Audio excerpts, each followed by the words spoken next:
وما تفعلوا من خير يعلمه الله وتزودوا فإن خير الزاد التقوى واتقون يا أولي الألباب۔ سورہ بقرہ کی آیت نمبر 197 ہے کے حوالے سے کچھ باتیں کل عرض کرتی تھی۔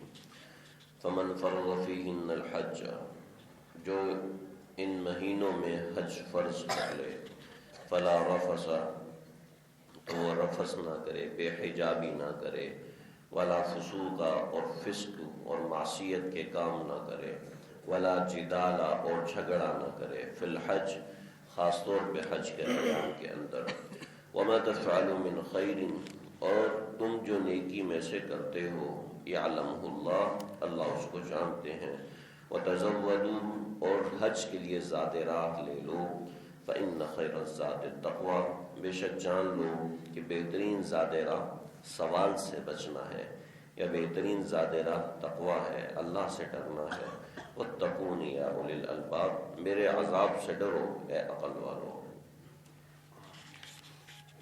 کل ابتدائی باتیں ان تین چیزوں کے حوالے سے ذکر کرتی تھیں کہ جس پر حج فرض ہو جائے تو ایام حج کے اندر فلا رفث ولا فسوق ولا جدال، یہ تین حکم ہیں۔ مختصراً سمجھ لیا جائے، رفث کے اندر جماع اور دوائی جماع، جو جماع کے قریب لے جانے والی چیزیں ہیں، یہ دونوں تو منع ہیں، لیکن اس کے علاوہ فحش گوئی اور فحش باتیں کرنا، اس کو اللہ تعالیٰ نے سختی سے منع فرمایا ہے۔ تین حکم ہیں، فلا رفث ولا فسوق ولا جدال۔ جو فسوق کا حکم ہے اس کے اندر سب چیزیں آ جاتی ہیں۔ ولا فسوق، فسوق کا مطلب ہے کوئی فسق کا کام، کوئی گناہ کا کام کرنا، تو فحش کوئی بھی گناہ کا کام ہے، اور لڑائی کرنا یہ بھی گناہ کا کام ہے، لیکن فحش گوئی کو اللہ تعالیٰ نے الگ ذکر کیا اور لڑائی کرنے کو اللہ نے الگ ذکر کیا۔ دونوں کی وجوہات ہیں۔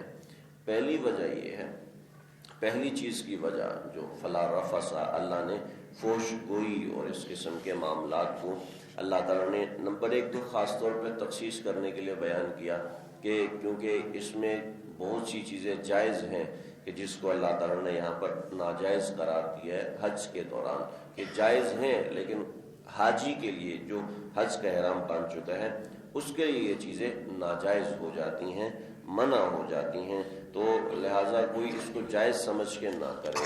اب یہ جائز چیز بھی اس کے لیے رفث ہے، یعنی کہ فحش کام ہے، غلط کام ہے، ایک چیز یہ۔ دوسری چیز یہ ہے کہ انسان خواہش کا حریص ہوتا ہے، یہ نمبر ایک تو انسان خواہشات کا حریص ہوتا ہے، نمبر دو انسان جاننے بوجھنے کے باوجود دھوکہ کھانے کا عادی ہوتا ہے۔ پتہ ہے یہ چیز ناجائز ہے، لیکن اپنی خواہش کے پیچھے آدمی وہ ناجائز کام بڑی خوشی سے کر جاتا ہے۔ تو ایک تو یہ خواہش کا آدمی حریص ہوتا ہے، تو اس خواہش کو اللہ نے روکنے کے لیے یہ چیز یہاں پر لازم فرما دی۔ دوسرا بزرگان دین یہ فرماتے ہیں کہ اپنے آپ کو جائز خواہشات کا بھی اتنا عادی نہیں بنانا چاہیے۔ جائز خواہشات کا اتنا عادی بنا لیا کہ کئی لوگوں نے اسی کی وجہ سے حج توڑ لیا، کئی لوگوں کا حج اسی کی وجہ سے ختم ہو گیا، فاسد ہو گیا، اگلے سال قضا تو کر نہیں سکے، پیسے تھے نہیں، پوری زندگی گناہ گار رہے۔ تو اپنے آپ کو اس طریقے سے پاگل پنے کا مظاہرہ نہیں کرنا چاہیے۔ یہ کون لوگ کرتے ہیں؟ یہ وہ لوگ کرتے ہیں جو پہلے سے عادی نہیں ہوتے، بس جب جی میں آیا خواہش پوری کیا، جب جی میں آیا خواہش پوری کیا، تو یہ نہیں ہونا چاہیے، بلکہ اس میں جو ہے اپنی اس معاملے میں اصلاح بہت ضروری ہے، چونکہ یہ ایسی شرم و حیا والی بات ہے، سمجھائی نہیں جاتی، بتائی بھی نہیں جاتی، نہ ہی سکھائی جاتی ہے۔ یہ کوئی ایسا معاملہ ہے جو چاہتا ہے وہ سمجھے، ظاہر بات ہے ہر ایک کو تو نہیں سمجھایا جائے گا۔ تو یہاں پر اس کا ذکر ہے اس وجہ سے کہ انسان اپنی خواہشات کا عادی ہوتا ہے، کیونکہ اس میں ایک محل ہے، احتیاط کرے آدمی، ایک وقت ہے، اس وقت تک آدمی احتیاط کرے۔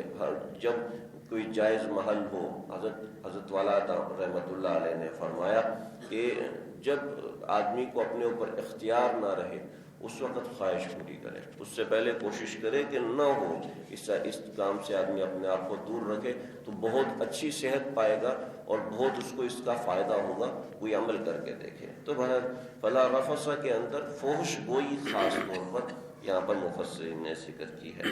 والا فسوق، فسوق کے اندر عبداللہ بن عباس اور تفسیر ابن کثیر نے کوئی 15 نام گنوائے ہیں، حضرت عبداللہ بن عمر اور اس طریقے سے دیگر تابعین کے نام ہیں، داؤد طیالسی ہے اور فلاں فلاں بہت سے نام گنوائے ہیں۔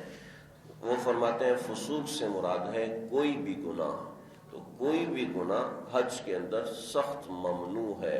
اور دیکھیں ایک آدمی شراب پیتا ہے، گناہ گار ہے، لیکن وہی آدمی بسم اللہ پڑھ کے شراب پی لیتا ہے تو وہ آدمی کافر ہو جائے گا کہ اس نے کلمات اسلام کی توہین کی ہے، شراب سے پہلے اس کو استعمال کیا ہے۔ تو فسوق عام حالات میں تو فسق ہے ہی، لیکن ایام حج کے اندر اور کعبۃ اللہ کے اندر جیب کاٹ رہا ہے کسی کی، کعبۃ اللہ کے اندر کسی کو تکلیف پہنچا رہا ہے، تو اس گناہ کا جو رتبہ ہے وہ اور زیادہ بڑھ جائے گا، وہ اور زیادہ خطرناک ہو جائے گا۔ اس کے اندر خاص طور پر مفسرین نے یہاں پر ذکر کیا ہے، آپ صلی اللہ علیہ وسلم نے فرمایا فسق کا گناہ خاص طور پر حج کے اندر یہ ہے کہ زبان سے کسی کو ایذا نہ پہنچائے، زبان سے کسی کو تکلیف مند نہ پہنچائے۔ رش ہوتا ہے، بیت الخلاء میں رش ہے، زمزم کے اوپر رش ہے، مطاف میں رش ہے، مسجد نبوی میں رش ہے، حجر اسود پہ رش ہے، اور جس جگہ پہ دیکھو اتنا رش ہے لوگوں کا، اور رش کا ہجوم ایکسٹریم ہوتا ہے، بہت زیادہ رش ہوتا ہے کہ آدمی سے برداشت نہیں ہوتا۔ وہاں پر زبان سے ایذا نہ دے، وہاں پر زبان سے اہل عرب کو برا نہ کہے، وہاں پر زبان کا خاص طور پر احتیاط کرے کہ میری زبان سے کسی کو تکلیف نہ ہو۔ بہرحال یہ دو چیزیں ہوں گی۔ ولا جدال، جدال میں مفسرین نے دو چیزیں لکھی ہیں۔ جدال ایک تو یہ ہے لڑائی، لڑائی کیا ہے کہ آج کل تو الحمدللہ ایسا کوئی معاملہ نہیں ہے، پہلے یہ تھا کہ مشرکین مکہ آپس میں لڑائی کرتے تھے، آپس میں تلواریں بھی نکل آتی تھیں، اس مرتبہ حج ذوالقعدہ میں ہوگا، اس مرتبہ حج ایسے ہوگا۔ آپ صلی اللہ علیہ وسلم نے مکہ کو فتح فرمایا، اس کے 2 برس تک حج جو ہے وہ غلط تاریخ تک ہوتا رہا، اور آج جو تیسرے برس جب آپ صلی اللہ علیہ وسلم نے حج فرمایا ہے تو اس برس میں آپ صلی اللہ علیہ وسلم نے بالکل صحیح تاریخ میں حج فرمایا، پھر اس کی تاکید فرمائی کیسی تاریخ میں حج ہونا چاہیے۔ تو یہ جھگڑا آپ صلی اللہ علیہ وسلم نے بھی 2 برس تک برداشت کیا ہے۔ پھر اس کا معنی آیا، ایک یہ ہے کہ لڑائی جھگڑا نہ ہو، دوسرا ہے مخاصمہ، مخاصمہ یعنی کہ آپس میں بحث و تکرار نہ کرے۔ کعبۃ اللہ کے اندر وہی بات ہے کہ دھکا لگ رہا ہے، کوئی ایسا معاملہ ہو رہا ہے، لہٰذا وہاں پر مخاصمہ نہ کرے۔ بریانی کے اوپر لڑائی کر رہا ہے، اور پانی کے جگ کے اوپر لڑائی کر رہا ہے، اور شربت کے اوپر لڑائی کر رہا ہے، چائے کے اوپر لڑائی کر رہا ہے، وہاں پر لڑائی جھگڑا نہ کرے، اور کوشش یہ کرنی چاہیے کہ وہاں پر اونچی آواز بھی نہ نکلے۔ حضرت والا کی کتاب ہے آداب حرمین شریفین، اس کتاب کا مطالعہ کر لیجئے، عجیب عجیب آداب اس میں درج ہیں، جس نے پڑھا ہے بہت فائدہ ہوا ہے، جس نے بھی پڑھا ہے۔ اس کے علاوہ حج اور عمرے کے حوالے سے کوئی بھی شخص جانا چاہتا ہے، حضرت سکروی صاحب دعوت برکاتہ کے چھوٹے چھوٹے کتاب سے ملتے ہیں، چند صفحات کے، وہ بہت ہی مفید ہیں، تو وہ سمجھ لیا جائے، ان کو پڑھ لیا جائے، آسان و سلیس اردو میں ہوتے ہیں، اس سے بہت فائدہ ہوتا ہے۔ وما تفعلوا من خیر یعلمہ اللہ، جو تم خیر میں سے کرتے ہو، اچھے کاموں میں سے کرتے ہو، اللہ تعالیٰ اس کو جانتے ہیں۔ یعنی کہ جب ان 3 کاموں سے آدمی بچے گا تو یہ نہ سمجھے کہ اللہ تعالیٰ اس سے غافل ہو جائے گا، اتنا رش ہے، ہزاروں لوگ ہیں اور لاکھوں لوگ ہیں وہاں پر، تو کیسے اللہ کو پتہ چلے گا؟ اللہ تعالیٰ جانتے ہیں، ہر ایک کے عمل کو اللہ جانتے ہیں۔ کوئی یہ نہ سمجھے کہ اتنے لوگ ہیں اللہ سب سے غافل ہو جائیں گے۔ وَتَزَوَّدُوا، ہاں اہل یمن کا ایک فرقہ تھا، اہل یمن کے کچھ لوگ تھے، ان سے وہ لوگوں سے مانگتے پھر رہے تھے، پوچھا کہ بھئی تم لوگ زیادہ راہ کیوں نہیں لے گئے؟ کہ نحن المتوکلون، ہم لوگ تو توکل کرنے والے ہیں، ہم لوگ تو اپنے ساتھ زیادہ راہ نہیں لے کر آتے۔ تو وہاں پر ہی آیت نازل ہوئی، نہیں وَتَزَوَّدُوا، اپنے ساتھ کھانا پینا لے کر آؤ، وہاں پر منگتے اور فقیر نہ بن جاؤ، کھانا پینا لے کر آؤ۔ فَإِنَّ خَيْرَ الزَّادِ التَّقْوَىٰ، بہترین زاد یہ ہے کہ تم کسی سے سوال نہ کرو، کہ تم کسی کے سوال سے بچو، جی مجھے روٹی کھلا دو، مجھے پیسے نہیں ہیں، وہ پیسے دے دو۔ میں حج میں آیا تھا، بڑا جذبہ تھا، بہت سے لوگوں نے اس کے اوپر چند ایک واقعات بھی لکھے ہیں کہ فلاں آدمی نے، اس کے پاس کچھ تھا نہیں، چنے لیے، پھر حج کرنے چلا گیا، اور ایسے وہ واقعات اپنی جگہ پر ٹھیک ہیں، لیکن ہر ایک کے لیے نہیں ہے کہ ہر آدمی کرے میں نے جی حج کرنے اور جذبے کے تحت وہاں پر پہنچ گیا مانگتے مانگتے۔ یہ بات غلط ہے، غلط نہیں بلکہ بعض جگہوں پر حرام بھی بن جاتی ہے۔ توکل کی میں نے کسی کتاب میں پڑھا تھا، بڑی کتاب کے اندر، کہ توکل کے 3 درجات ہیں۔ پہلا درجہ یہ ہے کہ اسباب نہیں ہیں پھر بھی ہلہ بول دو، کام کر لو۔ تو یہ خاص جو پہلا درجہ ہے توکل کا، یہ انبیاء کے لیے ہوتا ہے، امتی کے لیے یہ کرنا جائز نہیں ہے۔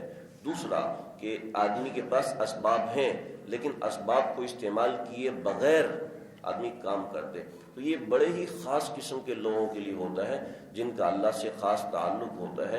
جیسا کہ صحابہ کرام نے گھوڑے سمندر میں ڈال دیے، انتظار نہیں کیا کہ اللہ تعالیٰ راستہ کھولیں گے، انتظار نہیں کیا کہ کوئی اور راستہ ہوگا، یا کوئی بہت ہی خاص اللہ والا ہے جس کا اللہ سے خاص تعلق ہے، مشاہدہ حق اس کو ہوتا ہے، کوئی ایسا اللہ والا ہو تو ہاں چلو پھر بات مانی جائے گی۔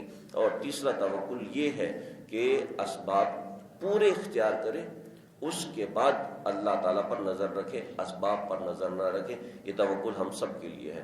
تو ہم سب کے لیے یہ والا توکل ہے۔ جو پہلے لوگوں کے واقعات ہیں تو ان کو وہ 2 قسم کے توکل کے اوپر محمول کیا جائے گا۔ یہ توکل ہمارے لیے کبھی کبھی ناجائز اور حرام بھی بن جائے گا۔ تو وَتَزَوَّدُوا، تو جہاں بھی، ایک تو حج کا سفر ہے اور ایک عام اسفار ہے، کہ جہاں بھی سفر میں جاؤ زیادہ راہ لے کر جاؤ۔ ایسا نہیں کہ اللہ کرے گا اللہ کرے گا اللہ کرے گا، نہیں، اللہ کرے گا، لیکن یہ ہے کہ آپ کے ذمہ تزودو ہے، زیادہ راہ لے کر جانا ہے۔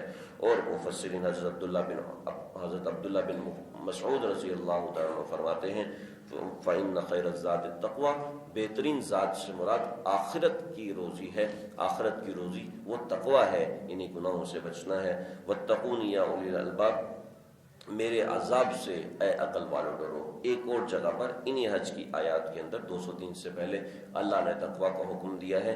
یہ اوپر جو حکم تھا وَاتَّقُوا اللَّهَ وَاعْلَمُوا أَنَّ اللَّهَ شَدِيدُ الْعِقَابِ وَاتَّقُونِ يَا أُولِي الْأَلْبَابِ، اور ایک اور آگے آ رہا ہے، تو ان تینوں کی تشریح انشاءاللہ آئندہ ہوگی۔ آیت نمبر 197 یہاں پر مکمل ہوتی ہے۔ اللہ سمجھ